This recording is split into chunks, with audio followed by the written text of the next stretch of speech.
주제는 성령과 십자가. 요한복음 3장 3절부터 8절, 로마서 8장 14절, 사도행전 1장 8절입니다. 같이 교독해서 읽을게요.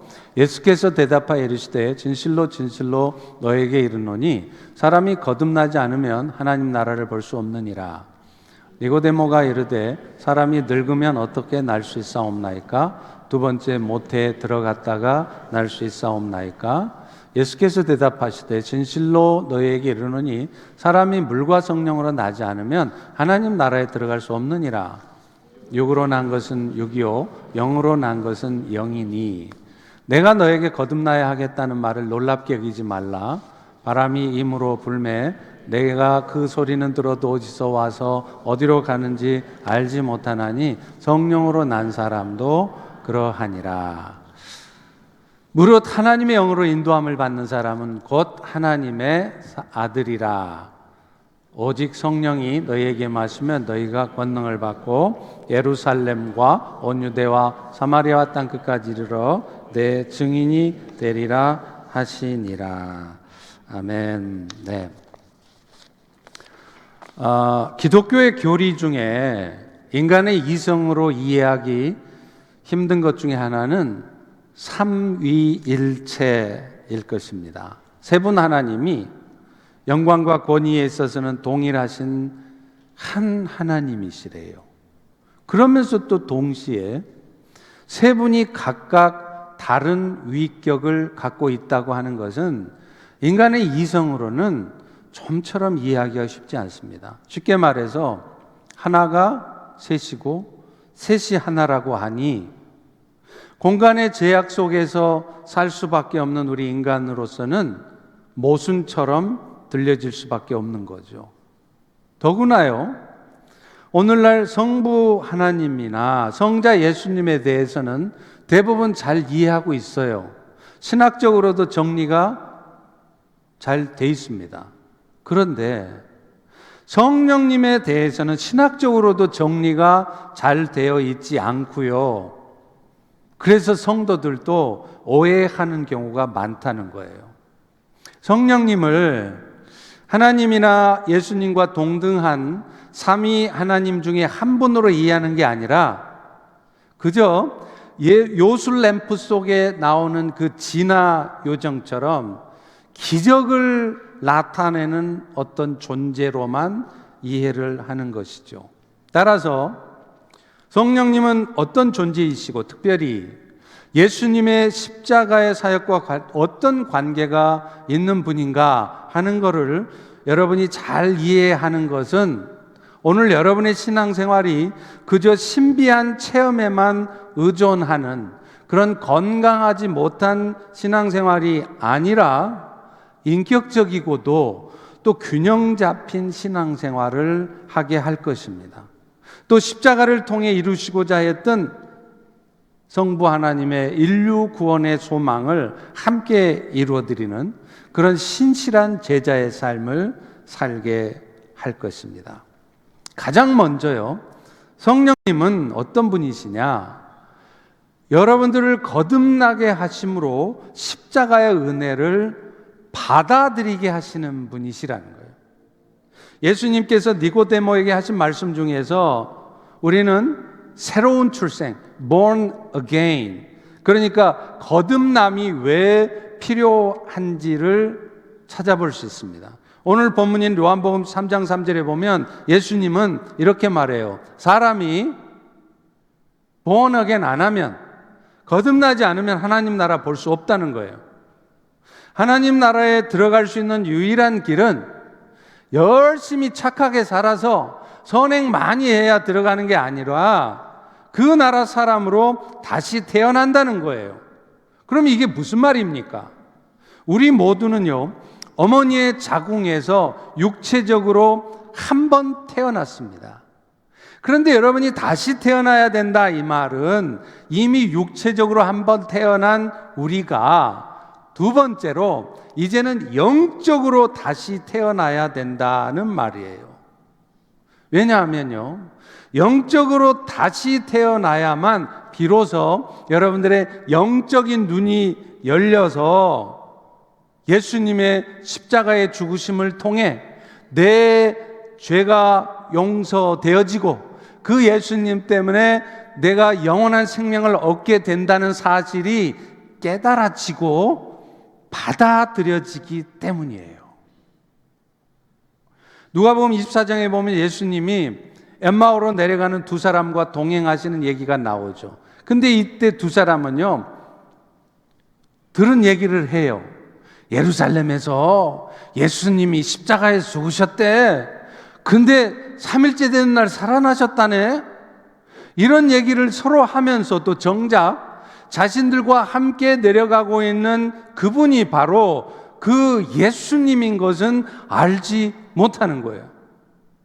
그때 예수님은 모세율법이나 선지자들의 글에 쓰여졌던 예수님 자신에 대한 말씀들을 자세하게 설명을 해 주십니다. 그러면서 마침내 그들과 함께 음식을 드실 때에 떡을 가지고 축사하시고 그 떡을 떼어주니까 그때서야 비로소 그들은 예수님을 알아봤다는 거예요. 결국 무슨 말입니까? 인류의 구원자로 오신 예수님을 자기들 눈앞에 바로 앞에서 보고 있으면서도 예수님께서 친히 그들의 영적인 눈을 띄워주지 않으니까 그들은 예수님을 못 알아봤다는 겁니다. 여러분, 오늘날 세상의 사람들도 마찬가지예요. 아무리 예수님에 대해서 설명을 해줘도요, 아무리 논리적으로, 아무리 잘 예수님이 이런 분이야 십자가의 죽음을 설명해 줘도 거듭나지 않으면요, 절대로 그의 이야기를 이해할 수도 없고 받아들이지도 못합니다. 결국 십자가를 통한 구원의 역사도 하나님께서 여러분을 친히 깨닫게 해주시고 알게 하실 때에야 비로소 이해할 수 있고 받을 수 있고 믿는 것이지, 여러분의 스스로의 의지로도 여러분이 착하게 살아서도 이루어지는 게 아니라는 거예요. 그런데 이렇게 거듭남으로 예수님이 십자가를 통한 구원을 깨닫게 하시는 분이 누구시냐? 바로 성령님이시라는 거예요. 오늘 본문 요한복음 3장 5절에 그렇게 말하잖아요. 사람이 성령으로 거듭나지 않으면 하나님 나라에 못 들어간다는 거예요. 오직 성령께서 여러분을 born again, 다시 영적으로 태어나게 해야 여러분의 영적인 눈이 딱 열리면서 그제서야 비로소 예수님이 십자가를 통해 나를 구원하셨구나, 그게 이해가 되고요, 그게 받아들여진다는 거예요. 아무리 여러분이 머리가 좋아도, 아무리 여러분이 세상 학문을 섭렵한 뛰어난 박사이셔도 성령께서 여러분을 거듭나게 해주시지 않으시면 여러분은 절대 십자가의 구원을 이해할 수도 없고 믿을 수는 더더욱 없다는 겁니다. 이런 일들이 오직 성령의 역사로만 일어난다는 것을 예수님께서는요, 이어서 바람의 비유를 통해 설명을 하세요. 요한복음 3장 6절부터 8절까지 말씀이죠. 뭐라 그러시느냐? 육으로 난 것은 육이요, 영으로 난 것은 영이니 내가 너에게 거듭나야 하겠다는 말을 놀랍게 여기지 말아라.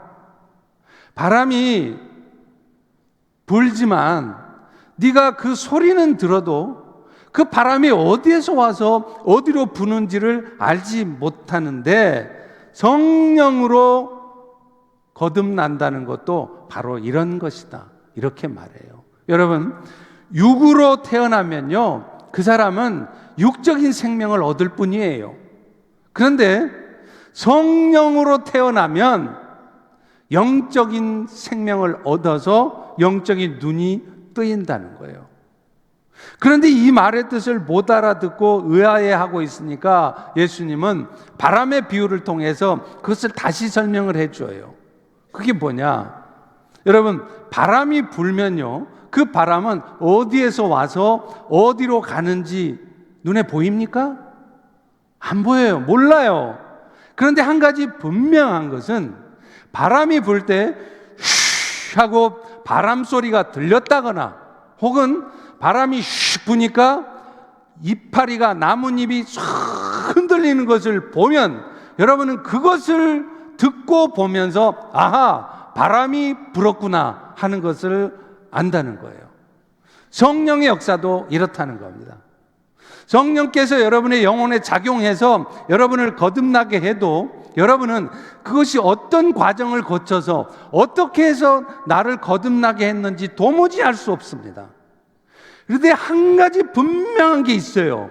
그게 뭐냐면 성령으로 거듭나면 그 결과 어떤 일이 벌어지느냐, 놀랍게도요, 이전에는 전혀 이해할 수도 없었고 받아들일 수도 없었던 예수님의 십자가를 통한 구원이 이해가 되어지고 받아들여진다는 겁니다. 다시 말하면 예수님만이 십자가를 통해서 여러분들에게 구원을 가져다 주실 수 있는 분이라는 것을 믿게 되는 일, 이 일은 오직 성령께서 거듭나게 해주셔야만 가능하다는 거예요.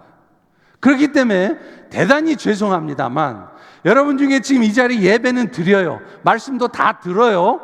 그런데 불행하게도 아무리 생각해도 예수님께서 나를 위해 십자가에 죽어주셨다? 그래서 그분 때문에 내 죄가 용서되어지고 생명을 얻었다? 그게 잘 안 믿어져요. 받아들여지지 않아요. 그렇다면 그거는 성령께서 여러분을 거듭나게 아직 하지 않으셨다는 거예요. 정확하게 말하면 대단히 불행하게도 여러분은 오랫동안 교회를 다녔어도 아직 생명의 구원을 얻지 못하신 겁니다. 고린도전서 12장 3절에도 분명하게 말씀해요. 하나님의 영으로 말하는 자는 누구든지 예수를 저주할 자라 않고 오직 성령으로 아니고서는 누구든지 예수를 주시라 할 수 없다. 성령이 역사해 주셔야만, 거듭나게 해 주셔야만 여러분이 맞아, 예수님이 나를 구원하신 분이야, 나를 구원하신 구원주야, 그렇게 받아들이고 주님하고 말할 수 있다는 거예요. 저의 경우도요, 예수님의 십자가를 통한 구원을 받아들이기 하루 전까지도요, 십자가에도 저는 믿을 수 없었습니다. 너무 비논리적인 거예요. 심지어 불공평한 것이라고 생각이 되었습니다. 왜요? 아니, 나름대로 착하게 살려고 노력하고 사는 사람은 구원을 못 받는데 내가 보기에는 대충 사는 것 같은데 그러다가 어느 순간 예수님의 십자가의 은혜를 받아들이기만 하면 구원을 얻는다? 이거 너무 불공평한 거 아니냐는 거예요. 그러나 그것은 우리 인간들의 내면에 존재하는 그 악한 본성이 얼마나 악한 것인지를 깨닫지 못하기 때문에 갖는 생각인 거예요. 하나님께서는 그랬던 저에게 먼저 찾아와 주셨습니다. 그래서 비록 사경을 헤매는 가운데 죽음의 문턱에 이르게도 하셨지만 그 과정에서 예수님의 십자가의 구원의 은혜가 받아들여지고 믿어지게 하셨다는 거예요. 그리고 그것은 나중에 안 사실이지만 오늘 말씀처럼 성령께서 내 의지로 되어진 것이 아니라 사실은 성령께서 나를 거듭나게 해주신 결과였다는 겁니다. 그걸 아니까 생각하면 생각할수록 그 거듭나게 해주신 은혜가 놀라운 거예요. 내가 세상에서 얻을 수 있는 그 어떤 무엇도 성령님께서 나를 거듭나게 해주셔서 내가 십자가 은혜를 알게 하시고 그것을 받아들이게 하셨다는 것과 비교할 수 없는 거예요. 억만금을 준다 할지라도 이 은혜는 놓치고 싶지 않는 거예요.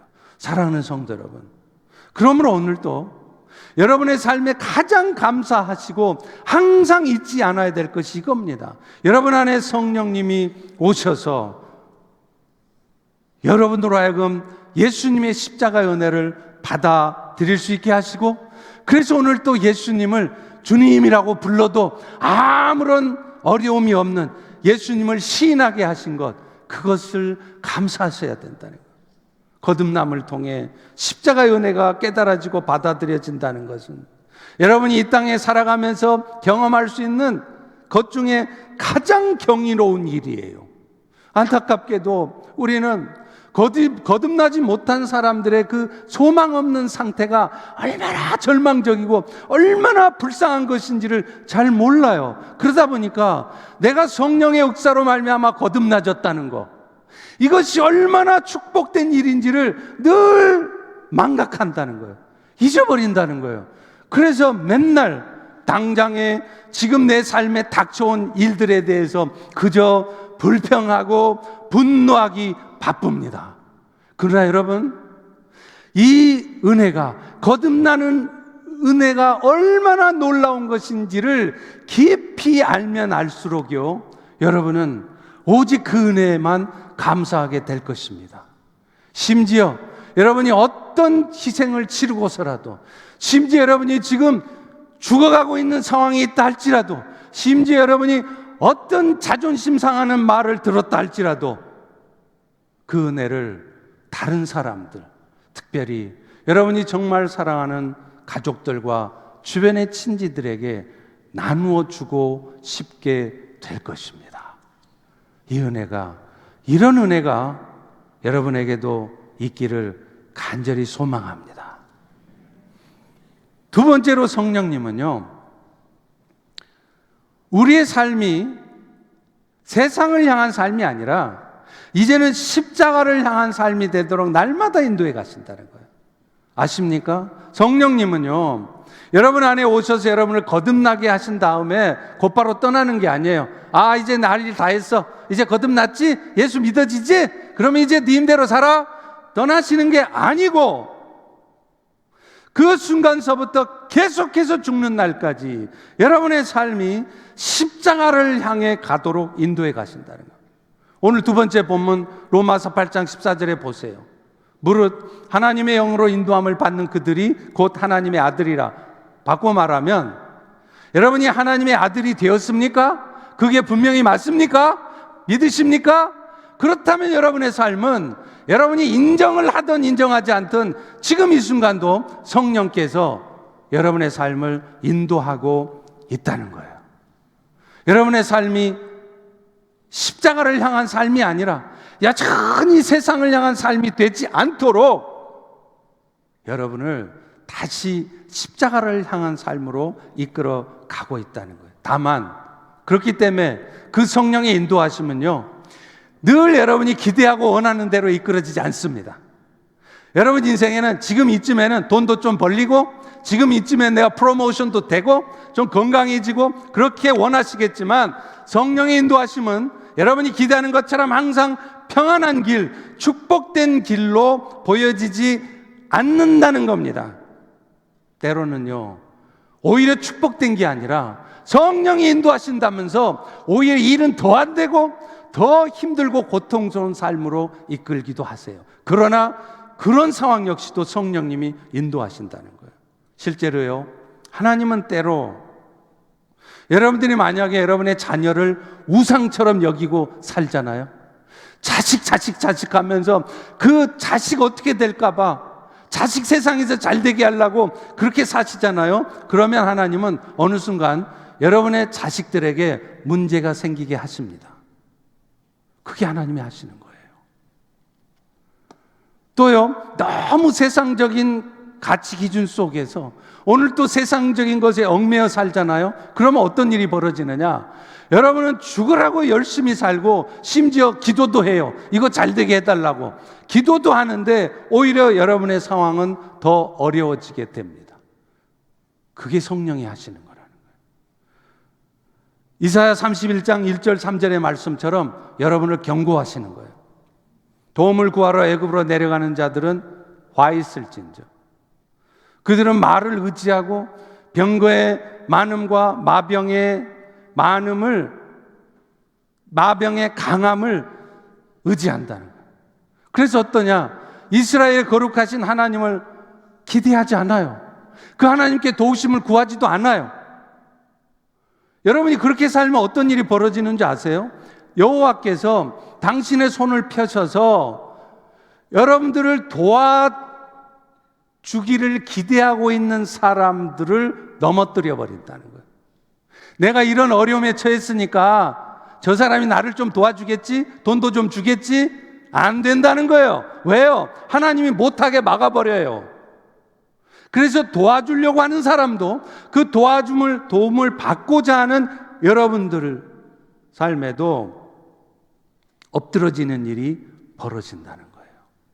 여러분, 이런 일들을 우연이라고 생각하지 마세요. 쉽게 생각하지 마세요. 건강의 위기를 주실 때도 마찬가지예요. 건강의 위기가 괜히 오지 않습니다. 우리의 생명조차 결국에는 하나님께 달려있다는 것을 깨닫게 함으로 말미암아서 이 땅에서의 우리의 삶이 결국에는 내가 영원한 천국을 향한 삶이 되어야 되는구나, 그것을 깨닫게 하시려고 때로 여러분 건강의 위기도 온다는 거예요. 그런 어려움들을 겪으면서 그제서야 비로소 내 인생은 내 것이라 생각하고 내 자신의 행복만을 위해서 살아가던 삶에서 돌이켜서 비로소 그런 위기와 어려움이 와야 영원한 하나님의 나라를 소망하며 그 나라를 위해서 살아간다는 겁니다. 그런 이유 때문에 오늘도 성령님이 인도하신다고 하면서도 여러분 인생에 뜻하지 않는 너무나 속상하고 힘든 일들이 벌어지는 거예요. 자, 그런데요, 어떤 때는요, 그것이 꼭 여러분이 뭔가 잘못된 삶을 살고 있기 때문에 하나님이 깨닫게 하시려고 그런 경우가 아닐 때도 있다는 거예요. 바꿔 말하면 여러분은 분명 잘못 살고 있지 않아요. 저 천성을 향하여 열심히 십자가를 지고 열심히 잘 살고 있어요. 그럼에도 여러분 인생에 힘든 일이 벌어질 때가 있다는 겁니다. 그러나 기억하십시오. 그건 역시도 결국에는 그 과정을 통해 하나님의 일하심을 여러분이 경험하게 하고, 그래서 종국에는 그 일 때문에 오히려 하나님이 영광 받으시는 일이 나타나게 하시려고 그 일을 여러분이 겪는 거라는 거예요. 모세의 인도 아래서 애굽에 종살이 하던 이스라엘 백성들이 애굽에서 빠져나왔습니다. 그때 하나님은 그들을 낮에는 구름기둥, 밤에는 불기둥으로 인도하셨잖아요. 이스라엘 백성들은 그 인도하심을 아멘, 아멘 하면서 잘 따라갔어요. 그런데요, 분명 하나님이 인도하시는 길이었는데도 결국 그들은 진퇴양난에 빠지고 말았습니다. 하나님은요, 묘하게도 가나안으로 가려면 빨리 갈 수 있는, 편안하게 갈 수 있는 지중해 해안으로 따라갈 수 있는 길로 이스라엘을 인도를 안 해요. 광야길로 삥 돌아서 인도를 해요. 광야길로 돌아가는 것 오케이, 그 정도는 감수할 수 있어. 근데 문제는 뭐냐, 광야로 돌아갈 뿐만 아니라 그걸 열심히 쫓아갔더니 뭐가 나타나느냐 하면 홍해가 딱 나타난 거예요. 뒤에는 애국 군대가 쫓아오는 거예요. 나가지도 못하고 물러나지도 못하는 상황이 왔단 말입니다. 어땠는데요? 열심히 말씀대로 살았는데 내 욕심대로 안 살고 말씀대로 순종하고 살아도 이런 일이 있다는 거예요. 그런데 사실 하나님이 그렇게 하신 이유가 있었습니다. 출애굽기 14장 4절에 보세요. 내가 파라오의 마음을 완악하게 한즉 그 파라오가 그들의 뒤를 따르리니 내가 그 파라오와 파라오의 군대로 말미암아 영광을 얻어서 애굽의 사람들이 와, 여호와가 하나님이시구나, 그 고백하게 만들라고 그런 일을 벌여놨다는 겁니다. 과연 우리가 알고 있듯이 후에 이스라엘 백성들은요 어떻게 됐습니까? 홍해물에 빠져 죽었습니까? 뒤에 쫓겨오는 애국 군대에 칼 맞아 죽었습니까? 아닙니다. 홍해를 마른 땅으로 걸었을 뿐만 아니라 그 이스라엘 백성들을 멋모르고 따라오던 그 애국 군대를 홍해물로 덮어서 몰살시켜 버렸다는 거예요. 그 광경을 본 이스라엘 백성들, 아, 말로만 듣던 하나님이 과연 살아계시는구나, 하나님은 이 위급한 상황에서 우리를 지키시는 하나님이구나, 그걸 경험했습니다. 그리고 애굽 사람들은요, 과연 저 이스라엘이 믿는 여호와가 하나님이시구나, 저 하나님을 믿는 이스라엘 백성들 건드리면 안 되겠구나. 그거를 깨닫게 한 거예요. 예수 잘 믿는 목재소 직원이 하나 있었습니다. 이 사람은요, 40살이 넘어서 청천벽력과도 같은 소식을 접해요. 경제가 불황에 휩싸이면서 해고 통지를 받은 거예요. 아마 여러분 중에도 갑자기 너 나가, 레이오프, 해고 통지를 받으신 분이 있었을 겁니다. 그러자 이 형제는 고통 속에 하나님께 부르짖습니다.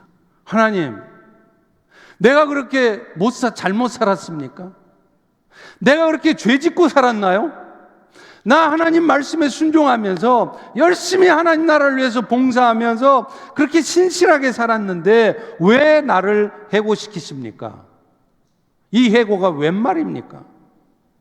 그런데 안타깝게도 그런 부르짖음에도 불구하고 하나님은요, 냉정하게 매정하게도 그를 해고시켰습니다. 얼마나 속상하겠어요. 여러분 같으면 어떻게 했어요? 기도까지 했는데 제발 해고되지 않게 해달라고 기도했는데 바로 해고시켜버리는 거예요. 그 이후에 그는 당장에 먹고 살아야 되니까 가지고 있는 돈 모아서 작은 여관, 호텔도 아니라 작은 여관 시작하게 되었습니다. 그런데 놀라운 일이 벌어지죠. 그가 그 작은 여관 호텔을 시작하자마자 하나님께서 은혜를 부어주기 시작하시는 거예요. 그래서 나중에는 수많은 체인을 거느리는 거대한 호텔 기업이 되었습니다. 눈치채셨죠? 이 호텔이 바로 그 유명한 홀리데이 인입니다. 홀리데이 인에 가시면 여러분 호텔방에 들어가 서랍을 한번 열어보세요. 그 서랍 안에 뭐가 있던가요? 성경이 있어요. 유일한 미국의 호텔 중에 홀리데이 인에만 방마다 성경이 다 놓여 있습니다. 그리고 홀리데이 인은 지금도 하나님 나라를 위해서 알게 모르게 많은 일들을 하고 있어요. 그래서 저도요, 어디 다른 도시에 가면 홀리데이인에서 자주 묵습니다. 값이 비싸지 않아서도 그렇지만 왠지 그리스도인이 운영하는 호텔이라 그런지 정말 마음이 편해요. 여러분들도 좋은 호텔 가려고 그러지 마시고 홀리데이인 가세요. 그런데 여러분 생각해 보십시오. 만약에 그 목재소 직원에게 해고당하는 아픔이 없었다면 과연 오늘날에 홀리데이인이 있을 수 있었겠습니까? 사랑하는 성도 여러분, 성령의 인도하신 가운데는 항상 좋은 길만 있지 않습니다. 때로는 여러분이 이해할 수도 없고 받아들일 수 없는 고통스러운 길이 있어요. 심지어는요, 그 고통스러운 상황이 사라지지 않는 채로 여러분이 죽을 때까지 그 고통이 계속되는 인도하심도 있습니다. 그러나 기억하십시오. 그 인도하심에 대하여 우리는 전적으로 하나님을 신뢰해야 됩니다. 즉 어떤 상황에서도 성령님은 여전히 나를 인도하고 계시고 무엇보다도 그 인도하심은 항상 올바르다는 것을 전적으로 신뢰하셔야 한다는 거예요. 만약에 그 목재소 직원이 이거 뭐야? 봉사해봐야 필요 없구만, 기도해봐야 응답도 안 되는구만 하고 불평이나 하고 불만이나 터뜨리고 그렇게 어둠에 휩싸였으면 그가 홀리데이 인의 창업주가 될 수 있었겠습니까? 잠언 3장 5절부터 7절은 이렇게 말합니다. 너는 마음을 다하여 여호와를 신뢰하고 네 명철을 의지하지 말라. 너는 범사에 그를 인정해라. 여러분의 일이 힘들 때에도, 여러분의 일이 잘 되고 있을 때에도 in all things, 이 모든 일들 가운데 성령이 인도하고 계시다는 것을 인정하라는 거예요. 좋은 일 생기고 자식들한테 좋은 일 생기면 성령이 해주셨다고 할렐루야 하고, 뭔가 내 마음에 안 들고 기도해도 내 뜻대로 안 되는 상황 오면 이거 뭐야? 기도해봐 필요 없네? 무슨 성령 인도하심이야? 그러지 마시라는 거예요. 그럴 때 어떤 일이 벌어진지 아세요? 그제서야 비로소 너의 길을 지도하신다는 거예요. 스스로 지혜롭게 여기지 말라는 겁니다. 하나님의 인도하심 앞에서는 자신의 지혜를 제껴놔야 돼요. 그런데 안타깝게도요, 어떤 사람들은 자신의 지혜로 뭔가를 하려고 그래요. 잔뜩 자기 생각대로 계획을 다 세워놓습니다. 이렇게 하고 저렇게 하고 계획을 다 자기 생각대로, 자기 욕심대로 다 세워놔요. 그러고 나서 그 계획이 실현되게 해달라고 기도하는 거예요. 여러분, 그래서 여러분 기도가 응답이 안 되는 겁니다. 잔뜩 자기 계획대로, 자기 지혜대로 다 계획 세워놓고, 하나님 이거 꼭 들어주셔야 돼요, 이렇게 해주세요, 그래 기도하니 그 기도를 하나님이 들으시겠습니까? 여러분이 하셔야 될 일은 여러분 마음대로 계획 다 세워놓고 하나님 오셔서 이거 다 해놓으세요, 그게 아니라 오늘 이 순간에도 하나님께서 여러분의 삶을 인도하고 계심을 인정하기에, 하나님, 내가 하나님이 어떤 삶으로 나를 이끄시든, 그것이 불편하든 속상하든 힘들든 하나님이 하신 줄로 알고 순종하기를 원합니다. 잘 순종하게 해 주십시오. 그렇게 구하셔야 된다는 거예요. 그리고 하나님의 때를 묵묵히 기다리며 인내함으로 순종의 길을 가고 있잖아요. 그 길 끝에 반드시 하나님께서 영광 받으시는 일이 나타나는 줄로 믿습니다. 이 은혜가 여러분에게 있기를 축원합니다. 마지막으로 세 번째, 성령님은요, 성부 하나님의 뜻을 십자가를 통해 이루어 가시도록 여러분들을 돕기 위해 오셨다는 거예요. 다시 말하면 성령님의 도우심 가운데에서만 여러분은 십자가로 여러분을 부르신 하나님의 뜻을 이루어 갈 수 있단 말이에요. 오늘날 성령의 도우심으로 거듭나서 예수님의 십자가의 은혜를 믿게 된 우리들은요, 또한 그 십자가의 증거자로서의 삶을 살도록 명령받고 있습니다. 아십니까? 사실 예수님의 행적과 말씀들을 기록하고 있는 사복음서를 보면 모두가 다 이런 명령으로 끝나는 걸 알 수 있어요. 오늘날 우리 그리스도인들 모두가 십자가를 전해야 될 사명을 받았다는 거예요. 저 같은 목사, 선교사님만이 아니라 이 자리에 앉아있는 여러분 모두가 다 이 사명을 받았대요. 누가복음 24장 46절부터 48절에 그렇게 쓰고 있습니다. 그리스도가 고난을 받고 3일에 죽은 자 가운데서 살아날 것과 그 예수님의 이름 때문에 죄사함을 받게 하는 회개가 예루살렘에서 시작해서 모든 열방에게 전파될 것을 기록했는데, 그 다음 뭐라고요? 같이 읽어보겠습니다. 너희는 이 모든 일의 증인이라. 여러분이 웨트니스라는 거예요. 목사, 선교사가 아니라 여러분 모두가 다 그 일의 증인이라는 거예요. 그런데 이 일을 위해서 예수님은 제자들에게 또 하나의 명령을 하십니다. 그게 누가복음 24장 49절이에요. 너희는 이 명령을 수행하려거든 내 아버지께서 약속하신 것을 너희에게 보낼 텐데 그것을 기다리라는 거예요. 그래서 너희는 위로부터 능력으로 덧입혀질 때까지 이 성에 머물러 있어라. 여기서 말하는 아버지께서 약속한 게 뭐겠어요? 그게 뭡니까? 그게 성령인 거예요. 그런데 그 성령을 기다려야 되는 이유가 뭐냐?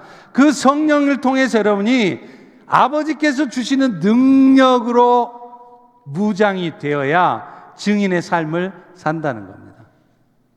여러분이 머릿속으로 맞아, 나도 증인으로 살아야지, 아무리 여러분이 결단하고 요이똥 내가 금년부터는 내가 증인의 삶을 살게 아무리 다짐해도 성령의 능력으로 덧입혀지지 않으면 여러분은 절대로 그런 삶을 못 산다는 거예요. 아니, 살고 싶지도 않게 된다는 거예요. 내가 왜 그 짐을 져? 내가 왜 그렇게 살아야 돼? 우리가 너무 잘 아는 사도행전 1장 8절 말씀이 그것을 정확하게 표현하고 있습니다. 오직 성령이 너희에게 임하시면 너희가 권능을 받고 그럴 때 예루살렘과 땅끝까지 내 증인이 될 것이라. 하나님은 여러분 모두를 십자가의 증인으로 살게 하실 겁니다. 그런데 그러려면 성령을 통해 권능을 받으셔야 된다는 거예요. 사실 여러분, 증인이라는 단어가 헬라어로 하면 마르티스예요. 근데 이 마르티스라는 이 헬라어 단어가 나와서 뭐가 됐느냐 하면 martyr가 돼요. 순교자라는 뜻입니다. 이 말이 무슨 말이에요? 여러분이 십자가의 증인으로 살잖아요. 그러면 여러분 그런 모습을 보시면서 하나님이 야, 요놈 봐라, 기특하네, 십자가의 증인으로 살라 그러네. 그래, 내가 이제부터 너한테 축복해 줄게. 세상 일 다 잘 되고 비즈니스 쫙쫙 풀려가고 건강해지고, 그런 일이 없다는 거예요.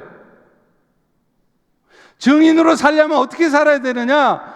순교할 각오를 하고 살아가야 된다는 겁니다. 실제로 기독교 역사에서 수많은 그리스도의 증인들은 그 증인의 삶을 살다가 순교했습니다. 적어도 순교적인 삶을 살다 갔지, 십자가의 증인으로 사니까 하나님 막 복보 주더니 막 비즈니스도 다 잘 되고 막 기가 막히게 뽐나게 인생 살다 가는 일들이 별로 없다는 거예요.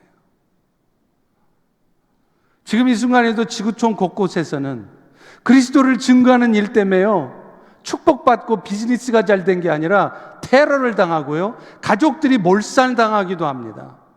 그래서 여러분, 수요기도에 나오시라는 거예요. 그분들을 위해서 기도하기 위해서도 오셔야 되지만, 여러분이 수요기도에 나와서 기도할 때 내가 지금 얼마나 사치스러운 고민을 하고 있는지, 내가 기도하고 있는 이 기도의 제목이 얼마나 부끄러운 기도 제목인지를 여러분이 깨닫는 거예요. 왜요? 그분들은 예수 믿는 것 때문에 복 받는 게 아니라 마을에서 쫓겨나고요, 오갈 데 없는 상황에 처하기도 해요. 그래서 우리에게는 증인의 삶을 살기 위해서도 권능이 필요한 것입니다. 실제로 예수님의 제자들도요, 성령을 통해서 그런 힘을 공급받으니까 세상에 귀신이 쫓겨가네요, 병든 자가 막 낫네요. 그런데 사실은 이 권능이 이제는 오늘 여러분에게도 주어졌다는 거예요. 믿음으로 선포하고 기도해 보십시오. 그러나 한 가지 또한 기억해야 될 게 있습니다. 성령께서 여러분에게 주시겠다는 이 권능이 이렇게 병도 낫고 귀신도 쫓겨지고 놀라운 능력의 약서가 나타나는 권능만이 아니라,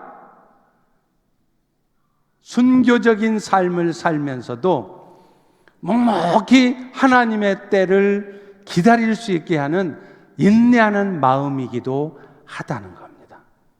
설사 여러분이 지금 죽음을 향하여 다가가고 있다 할지라도 그 죽음을 결코 두려워하지 않으며 오히려 마지막 순간까지도 십자가의 길을 담대하게 걷게 하는 그 담대함이 바로 성령을 통해서 여러분에게 부어주시기 원하시는 권능이라는 거예요.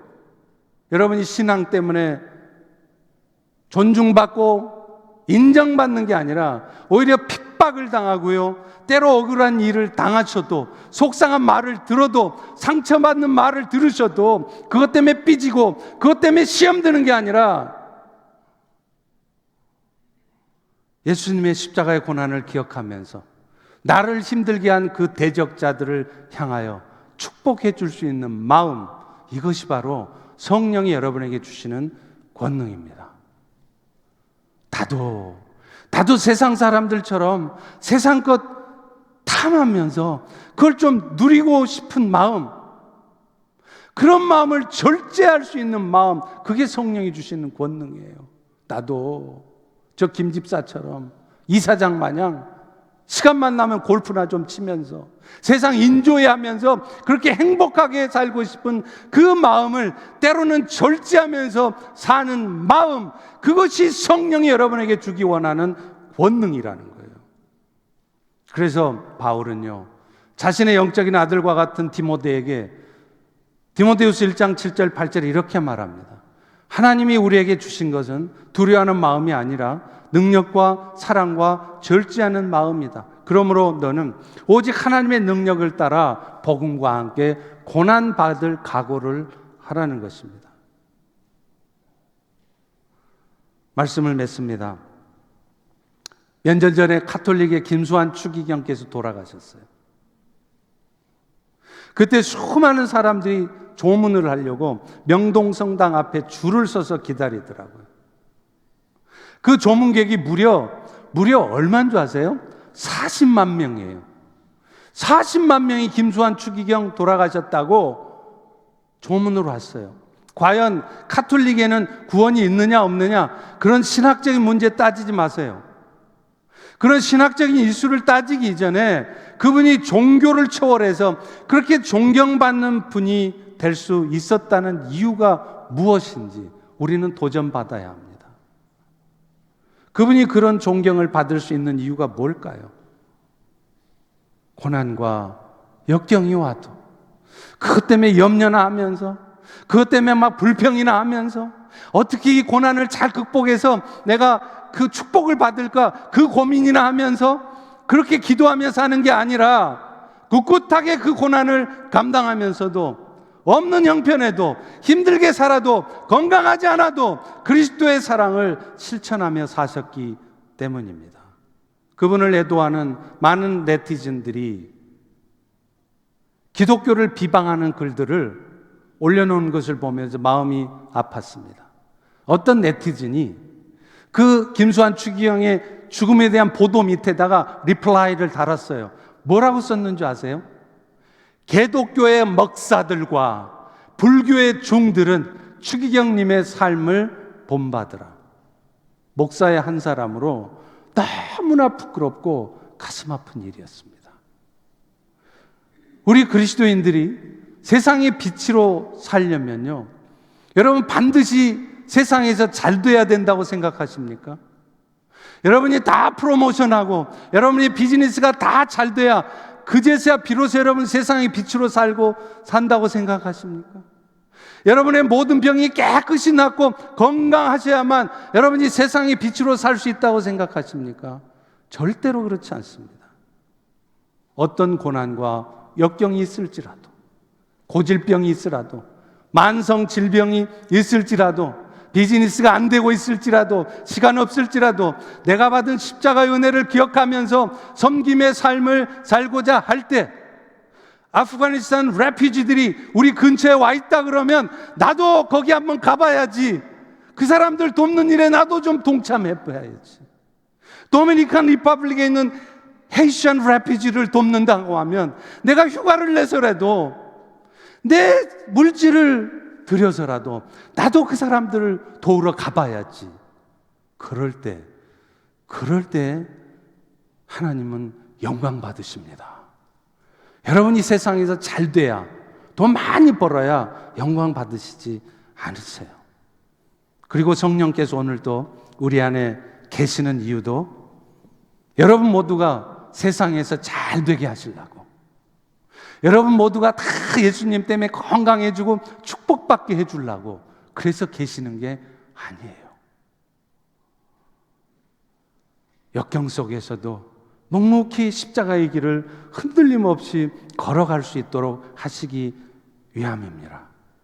오늘 우리도 그저 세상에서 잘 되기를 구하실 것이 아니라 오늘도 묵묵히 십자가의 길을 걸어갈 수 있도록 두려움 대신 담대함을 주시옵소서. 불평과 원망하는 마음 대신에 사랑의 마음을 주시옵소서. 나도 세상을 즐겨보고 싶은 그 세상을 향한 욕심 대신에 오 성령님, 나에게 절제할 수 있는 마음을 주십시오. 이렇게 기도하는 여러분 모두가 되시기를 주의 이름으로 축원합니다. 기도하겠습니다. 하나님,